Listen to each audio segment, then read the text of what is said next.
Hey guys, Community StarCraft 2 is back for Game 2 of Naniwa versus ThorZain, and we're going to introduce ThorZain first. He's spawning up here at the top of Metalopolis as the Red Terran.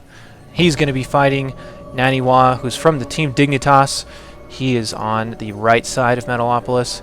This is going to be a close by air positions, and this is Game 2. Naniwa is up 1-0, so if he wins this game, he will go on to play Ret in the finals, which unfortunately these series are a little too short in the later rounds. I'd like to see best of 5s or best of 7s, but they remained best of 3s throughout.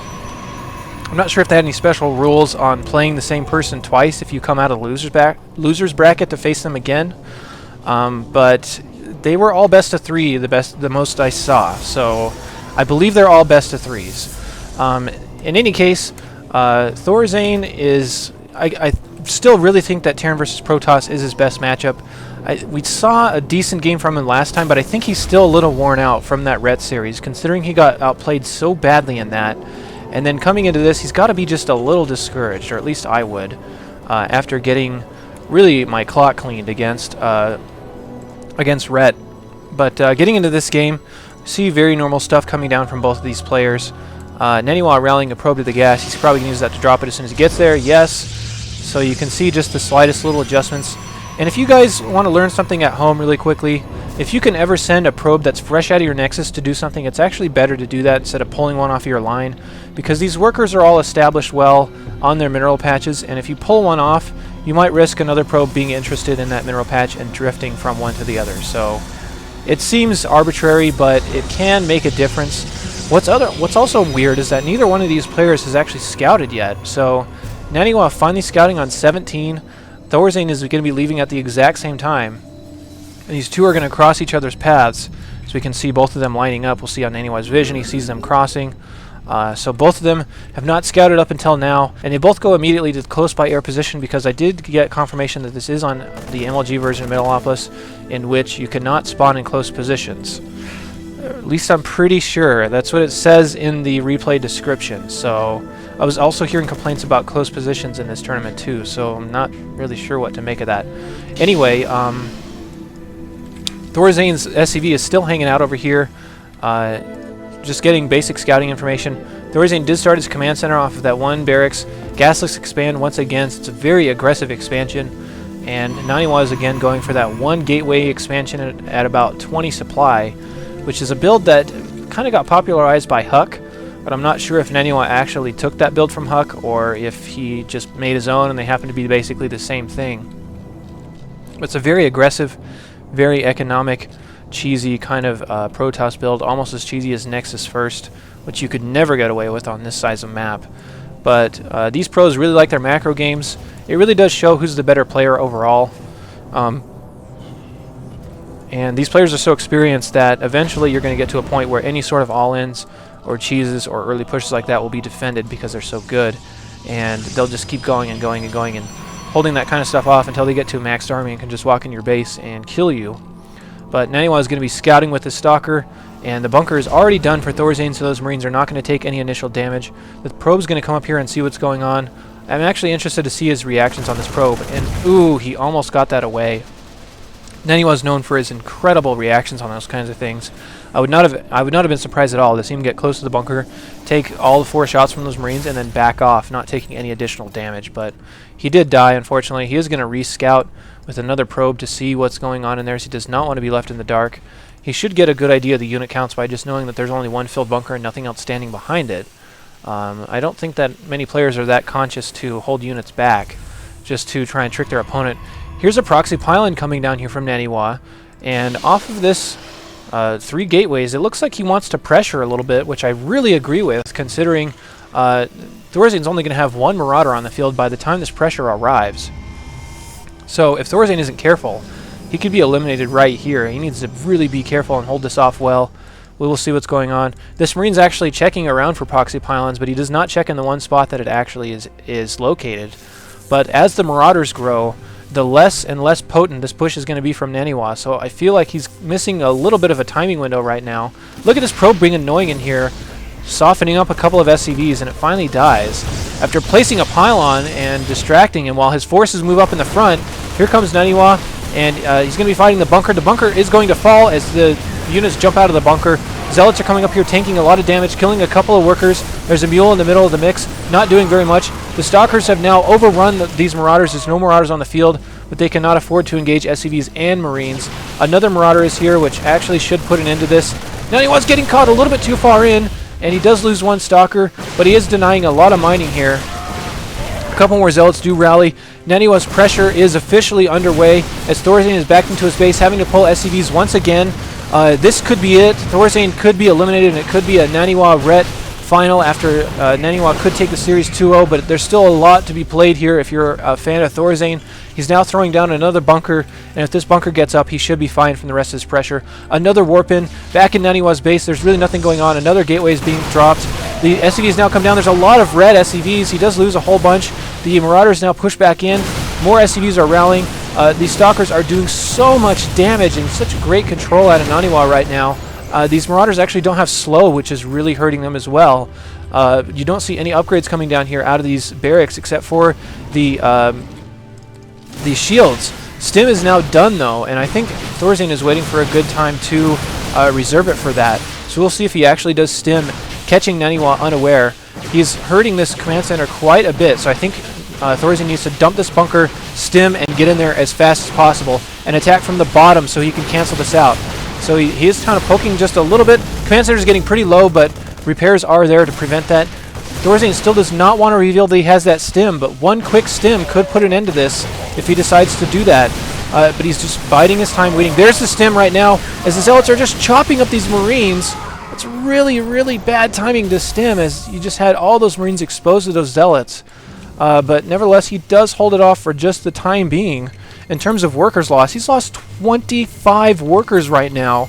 ThorZain is really scraping by in order to try to hold on to this. Meanwhile, Naniwa's macro is still in order. In terms of economy, it's 33-21 in favor of Naniwa. The Stalkers are poking up in here once again to see what's going on.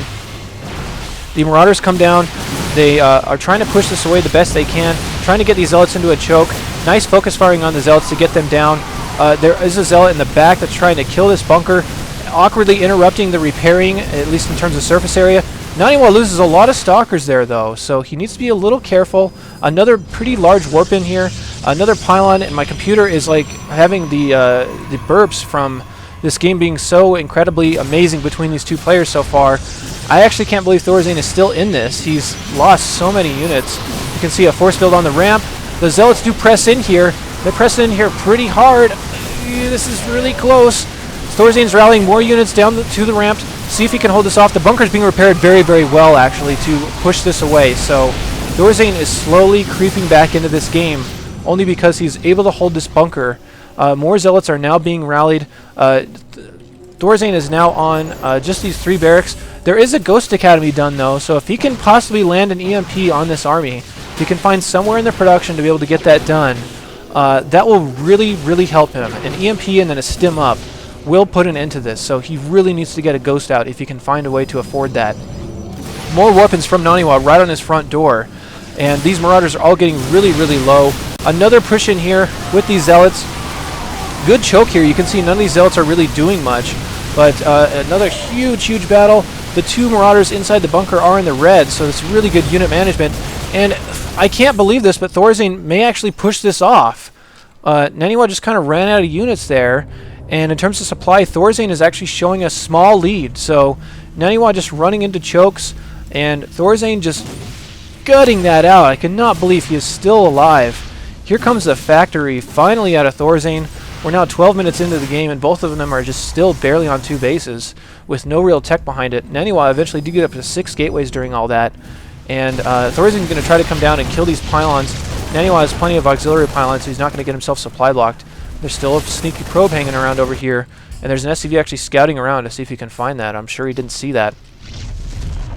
There's still the original pylon there that I'm sure ThorZain is looking for to see where those initial reinforcements were coming from. But now that this game is finally settled down, this is, again, one of those times that you can see that if you get good engagement points with your bio against standard gateway units, you should be just fine. ThorZain battled his way all the way back, with the help of mules, he actually shouldn't be too far behind in harvesters. He's behind by 16, but look at the economy in terms of actual income. They're almost even. I mean, he's only behind by about 200. There's another sneaky pylon here from Naniwa that ThorZain obviously does not see. And the Marauders are pressing over. They may see it. Yes, it's within their vision range. There's another SCV poking in here to see what's going on, trying to actually mine on that field. But they do see the pylon. That's going to be taken out, so a small waste of resources there from Naniwa, as he's building up quite a bit. If I were Naniwa, I would sense that I am actually pretty far ahead from all those workers that I killed. And again, look at that worker kill discrepancy, 32 to 3. That is a huge worker lead right now, or at least in terms of workers killed for Naniwa, so it's really, really big. Naniwa is posturing for that expansion. I was just going to say that as he should have felt ahead after killing all those workers, I think he should expand right now, considering he is pretty safe. But I'm also kind of worried with Naniwa's lack of teching. He doesn't really have anything on the field that's going to directly deal with these Marauders in particular. He's just kind of gateway units, and this Zealot's just standing there eating damage, like asking his commander, like, what should I do? We'll just stand there. Stand in the corner and almost die. Make the Marauder look like he's doing something important. But here finally comes the Twilight Council researching charge. There's no extra tech on the field right now for Naniwa. I don't know why he's not putting up any extra tech, but it could be just because of the awkward tempo of this game. I have found myself before in games, not that I'd say I'm anywhere comparable to Naniwa. I mean, he's a god compared to me in this game. But there are times where I found myself getting into fights and then getting distracted with what my end goal was with my build, and not building that extra tech. Here comes ThorZain's small little push out. I'm just a little worried for Naniwa right now. He's not making probes. At least his Nexus is starting. Here comes the Templar Archives now, so we can see it warping in. I'm sure it's been warping in for a while, and everybody's been like, duh, it's already started. Why don't you pay attention? So, yeah, go ahead and make fun of me down there in the comments for that, if that indeed happened. Indeed did happen. I can also talk English Hammer. Up come the expansions for both players. The Armory is now going down for ThorZain. No doubt for upgrades as this +1 is about to finish.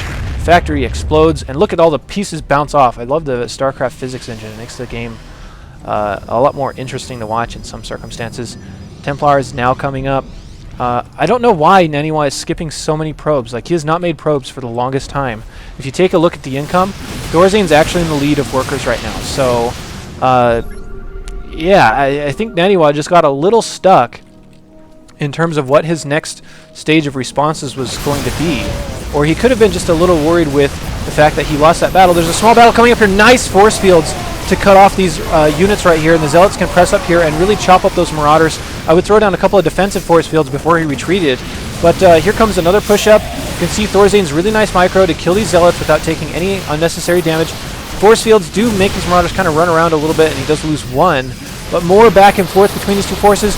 Nice force fields go all the way across, and this is nice force fielding out of Naniwa.